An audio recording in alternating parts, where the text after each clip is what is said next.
Well, hello everyone. Welcome to this video. Today we're going to look at a paper and something that's quite interesting. It's a lot of chatter and you may have heard a lot about it, is the gut-brain relationship. What the mechanisms are around that, why it's important, the fact that the gut and the brain talk to each other consistently. It's pretty much a two-way path. A lot of people have been talking about the vagus nerve, a lot of things around that, but the importance it is to our mental health. You know, a lot of people are chattering about it, but a lot of people don't realize how important gut health is to our overall health and our mental health, which is very important. The paper we're going to be looking at is printed in Nutrients. It's a review paper. Now, a data review paper is something that's taking all other published papers. Yeah, scientists who want to have a look at the whole field, they look at a whole lot of papers, research papers, and take out of those papers what they think is relevant. And as you will see, and this is 132 different papers that are referred to in this. So it's basically the state of the art and what we know about this subject at this point in time. Yep. So a scientist taking 132 papers, looking over it and going, okay, what can we see out of these published reviewed papers? That's right. And peer-reviewed papers, I guess, on these other sites from nature.com to maybe the British Medical Journal. Yeah, all sorts of journals. It's top journals. Overall perspective of good science. That's right. The paper we're looking at is the review paper, is regulation of neurotransmitters by the gut microbiota and effects on cognition in neurological disorders. So that, in layman's terms, that's looking at the relationship between the gut. Yeah. Neurotransmitters are chemicals, if you like, or compounds that are produced by you to bridge the gap between nerves. One nerve fires, the electrical impulse moves down the axon or the body of the nerve. It reaches the end, and neurotransmitters are put together instantly, pushed out into the gap between it and the next nerve, the synapse, and that triggers the next nerve. What kind of neurotransmitters, like what is could be some names for some neurotransmitters? Well, there's a whole range of them. There's serotonin, dopamine, acetylcholine, gamma-aminobutyric acid, or GABA, if you like.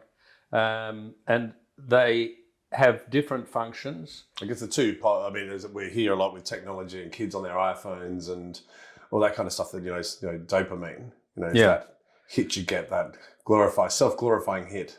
Yeah, that's right.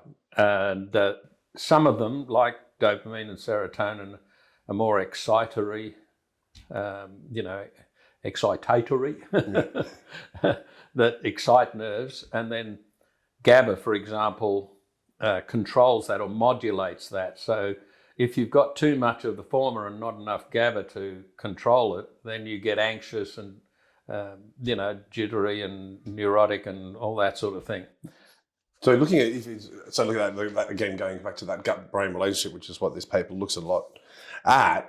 The biggest relationship is that vagus nerve that we talk about. Yeah. But there's two fundamental ways or main ways that the gut and the brain communicate with each other. Yes. Okay.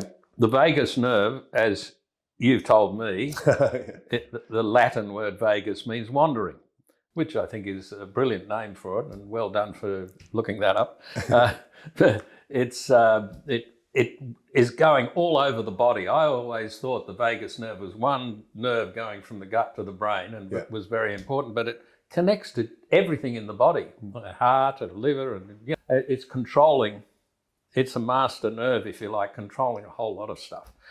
The microbiota in the gut is producing all sorts of compounds that are neurotransmitter related. They're either components of neurotransmitters or neurotransmitters themselves. A lot of those are used by, say, the nerves in the gut, for example, to control your peristalsis and so on. The rhythmic contractions that push the food down and out the other end. Also, the vagus nerve, of course, is a signaling nerve. So the bacteria in the gut can use the vagus nerve to signal instantly to the brain and talk to the brain. And the brain can do the opposite, but also it acts as a conduit. It is because every nerve is filled with fluid, if you like. It's actually a pathway whereby compounds can migrate up the nerve to the brain. And although the large, fully assembled neurotransmitters may not be able to move up there, certainly the precursors can, the bits and pieces, and then they're assembled in the brain. But also, as you mentioned, there's another pathway which is via the blood. So bacteria in the gut can produce compounds that go into the blood, and then the bloodstream takes them up to the brain. Through blood cells and whatever else. Yeah, there is a blood-brain barrier that protects the brain, and neurotransmitters themselves, once fully assembled, can't get through into the brain through that barrier unless, and this is me speculating, we know that bacteria in the gut control the permeability of that blood-brain barrier, so it is possible that fully assembled molecules can get through from the blood into the brain, but at the moment that hasn't been determined. There's still a lot that needs to be researched, doesn't there? Because I mean, it's such a complex system that not only our microbiome as a whole, from our mouth to our anus, but then how that connects through the vagus nerve or the blood-brain barrier to the brain. That's right. And it's a two-way connection, isn't it? Yes. Like they're both like, I guess the classics, like, the flight or fight, kind of how the vagus nerve does that. Butterflies in the stomach when you get nervous. That's right. Eat horrible food, you feel horrible afterwards. Yeah. See, one thing that we need to realise is that we're not just one organism, we're a composite of a whole bunch of living organisms. And you're, of course, the main one. But actually, in terms of the genes that When you say I'm the main one, you mean... Well, you're the biggest one, obviously. The human cells? Yeah. And that collection of human cells sitting there in that chair has got all the same set of genes that you inherited from your parents. In each one of your cells, they're all identical virtually. Okay.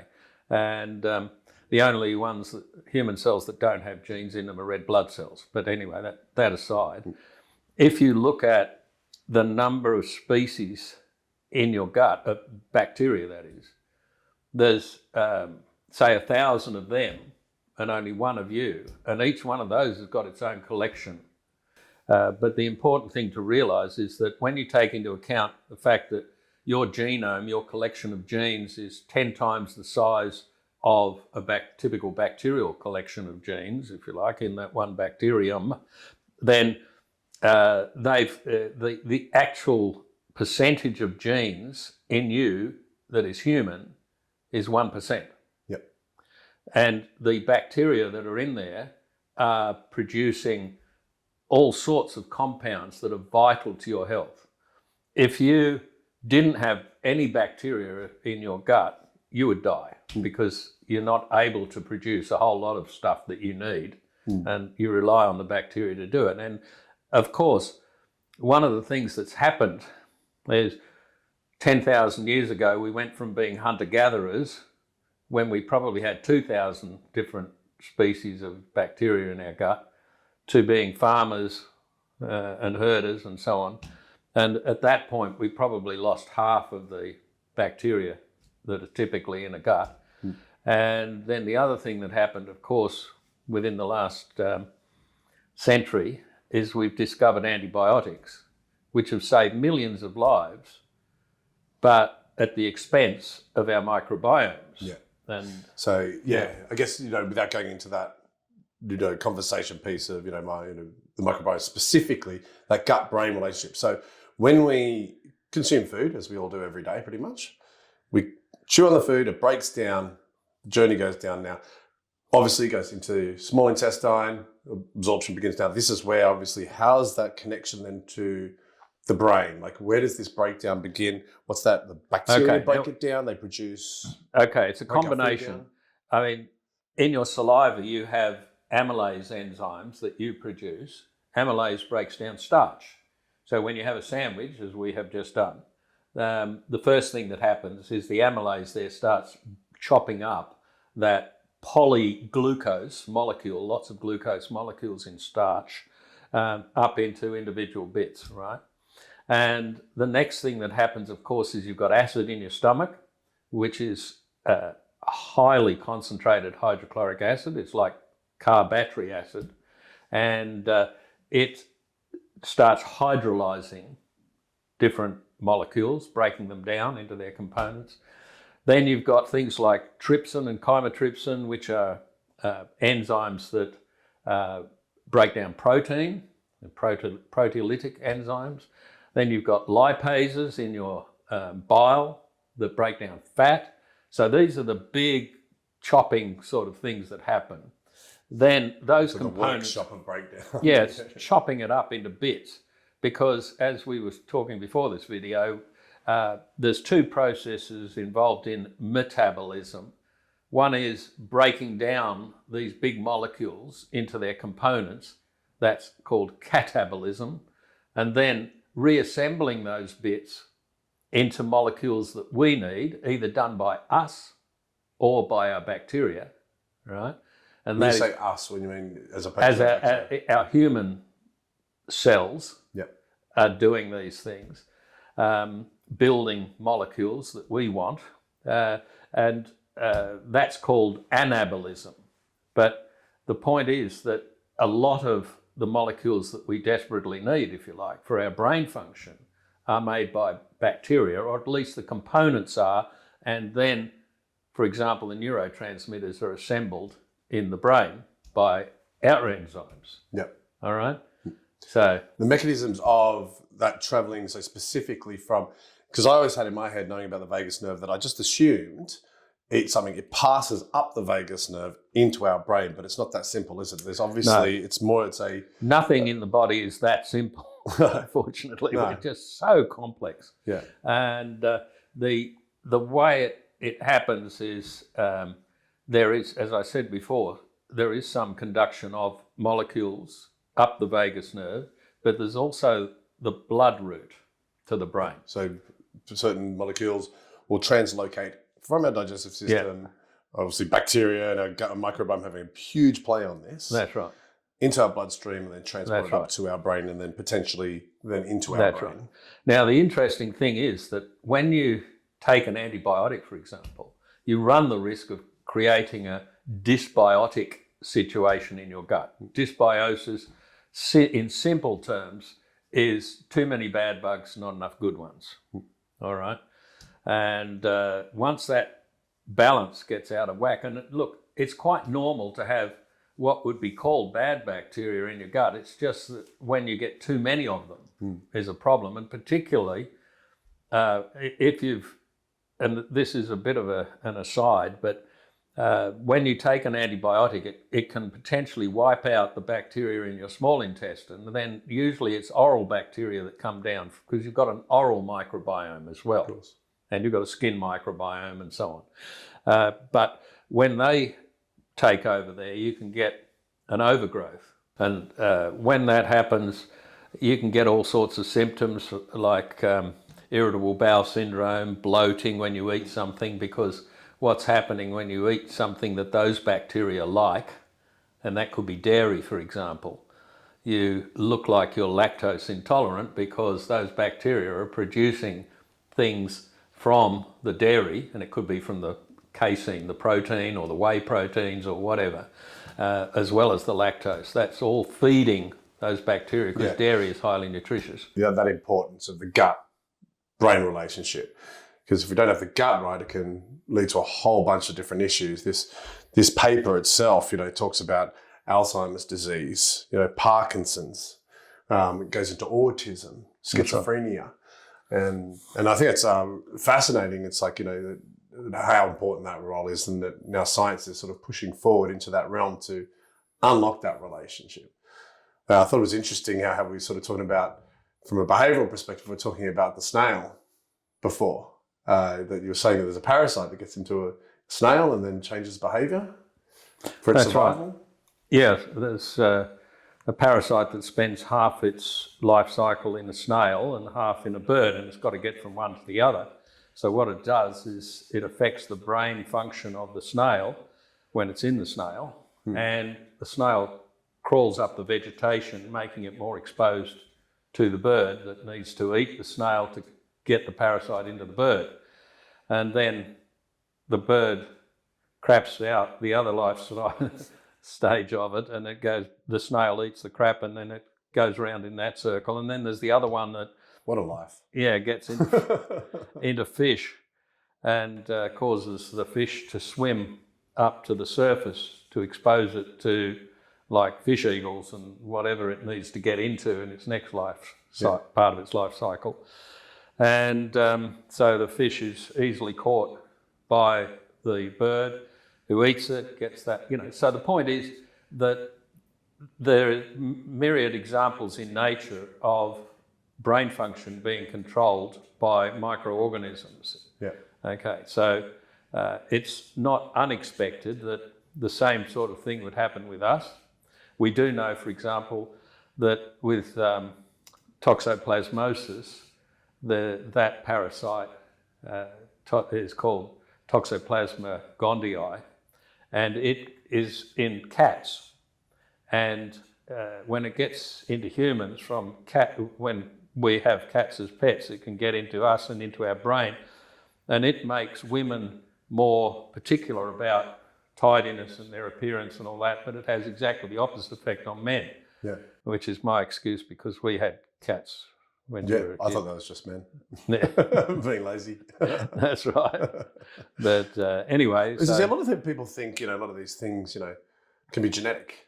But it's amazing how much we're realizing our bacteria is actually playing a role. More and more we're finding this out, especially behavioral issues, depression, anxiety, all these things. Yes. Well, the fact that most of our genes are in the bacteria in our gut. I heard, don't quote me on this figure, but I heard if you take all the bacteria, all the microbes in our body, they can weigh around about 6 kilograms of our body mass. Something like that. Not only, and I guess it goes to the other one too, the intestines. If you lay them all out with all its surface area, because it can be, the size of a tennis court plus, it's phenomenal. Well, yeah, that was one of the original things. I think it got modified down to a squash court area, but anyway. It's a large area, a lot bigger than I thought. Yeah. So I guess fundamentally, the more we learn, science will be progressing forward in researching the microbiome gut-brain relationship. And it'll be phenomenal what I guess the future holds of what we can do and what health problems we can fix. I guess at this point in time, the most important thing is to eat well. Diet's always king. Always is key. That reacts or acts on the bacteria in our gut. Whether that be probiotics, exercise, everything we can do, looking at that gut sometimes can. Because I know if I eat a bad meal, or a good meal, the reverse. If I eat something I really enjoy, you just feel good about yourself if you have that chocolate bar. Yeah. But then sometimes you have Maccas and you feel absolutely horrible after. Well, it's quite possible that one part of that is the fact that the bacteria in your gut are trying to get you to eat certain foods that they like. How would they? So is that from naturally progressive sort of situation where it learns that, okay, I need this or the body needs this? Well, I think what's happening is that we know that bacteria, certain species of bacteria can produce pseudo-human appetite compounds like pseudo-ghrelin, for example, or pseudo-leptins. In other words, appetite molecules that control your appetite. And they're made in the gut or produced? Yeah, they're produced by, I'm not sure where we produce them, but obviously they're affecting the brain. Yep. On things we eat. Yeah, and telling us to eat, for example. Yep. Right? Well, if you've got a lot of bacteria in your gut that are producing these things that are telling you to eat when you don't need it, but the bacteria want it, yep. Right? So they're producing these. Now, I suppose these things, it's not that these bugs in our guts are that clever. No. It's just that by chance they've produced a compound that causes us to seek something that they like, and that selects for them, and they keep doing that. And that's why I put on weight. I knew it wasn't my fault. I'm sure you've got a healthy gut, but you've maybe got some good bacteria in there that are making you reach for chocolate. That's what it is. That's what it is. Yes, definitely. Well, that's self-control. But I mean, that's a conversation I heard the other day about, again, looking at this gut-brain relationship is that, and let's not go into this, but the philosophy of, do we have a choice in life, or are we controlled by the bacteria and the gut-brain relationship? I mean, that's a rabbit hole in itself. That's a whole different discussion. It's an enormous rabbit hole because it gets into the area of criminals who behave in certain ways. Legally, you can just blame it on the bacteria. Wasn't me. That's right. I'm not guilty on the basis of I've got bad bugs in my gut, Yeah. And we all know, I think. So look, in summary, looking after your gut's important. Exercise, health, food, all those things. But understanding that there is that massive relationship there. It's very, very complex, but something that needs to be thought about. Yeah. In our anxiety, depression, if we suffer from those. Yes, the thing is, if we're anxious and depressed, we tend to think that it's a psychological thing, when actually it's a physiological thing more often than not, perhaps. Of course. Would a microbiologist always look at the gut and a neuroscientist look at the brain, or? Well, yeah, we all have our tunnel vision and our own area of expertise. Yeah, our own area of expertise. So, I mean, depression can often be a vitamin deficiency, for example. We know that the neurotransmitters need either vitamin B1 or vitamin B6 in the case of serotonin and dopamine to even be put together, and that vitamin sticks to a part of the it sticks to part of the enzyme that produces those neurotransmitters, and without those vitamins you can't produce those neurotransmitters. So that can be another component. People who are depressed are often deficient in those vitamins, for example. Yeah.